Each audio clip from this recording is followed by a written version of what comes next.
So before you become a real estate agent, you seriously need to think about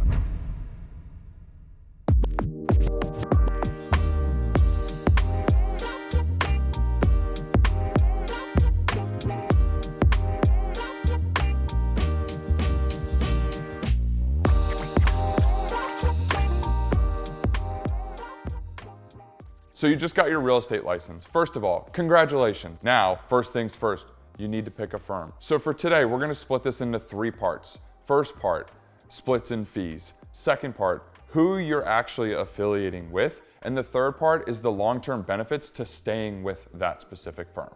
Let's get into part 1. When talking about splits and fees, or if you're a brand new agent looking at splits and fees across different companies, there's a lot of different ways that firms will set this up. Some will have a specific split no matter how much you sell every single year. You are paying the same amount, like 20%, 10%, whatever it is, into the firm every single deal.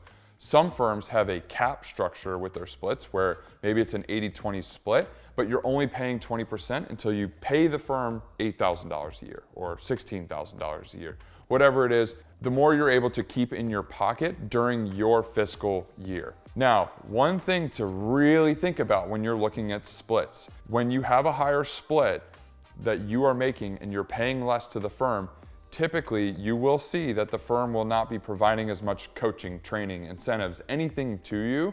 So that's one big thing to think about as a new agent, because if you're just looking for the best split for you, be prepared to not get as much training or coaching or mentorship when getting started. And when you're getting going in the real estate business, there is a lot that you don't know. So it is well worth investing into a firm that has maybe a little bit less favorable split in order for you to learn faster, fast forward your success, and be able to grow your business quicker. So for me personally, that's why I really like the cap structure, because I know that I'm gonna sell enough every single year that I'm gonna pay a small amount to EXP versus some firms where I pay a small amount every single deal, but that adds up very fast. So that's a big reason why if you wanna sell a lot of homes, a cap structure is a fantastic option. Now, getting into the second piece of picking a firm, it's all about who you affiliate with and who you're aligning yourself with. Who's gonna be your role model? Who's gonna be your mentor in this business? Because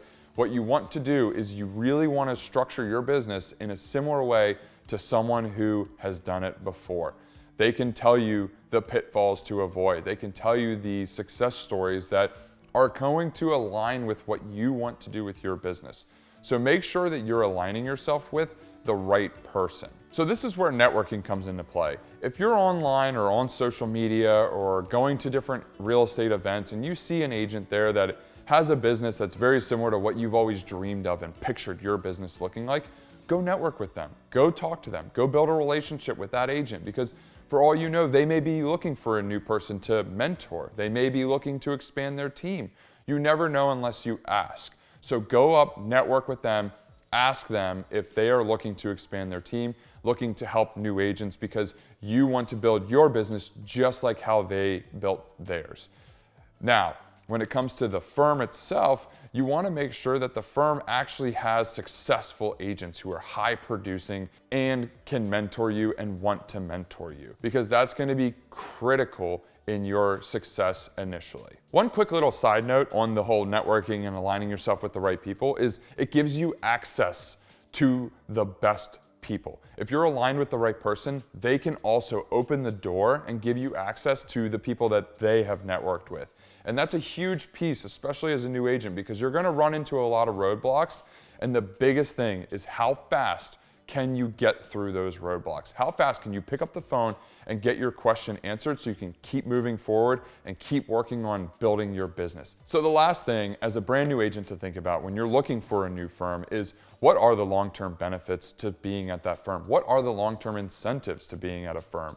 If you build up a great business and you stop selling houses in 3 years, 5 years, whatever it is, or you build up this great business and in 5 years you decide to change firms, is there any long-term incentive or benefit to being at that firm? Or say something happens, are you able to will down your business to your kids? These are all really important things to think about, because a lot of firms do offer incentives to staying there long-term and a lot of firms don't. And that's not for everyone either way, but it's a good thing to think about, because if that's something important to you, building out ancillary income opportunities while still selling houses, there are a lot of great firms for that. One quick side note before we wrap this up. The more that the firm is recruiting or offering you recruiting incentives, the more it drives a culture of providing value.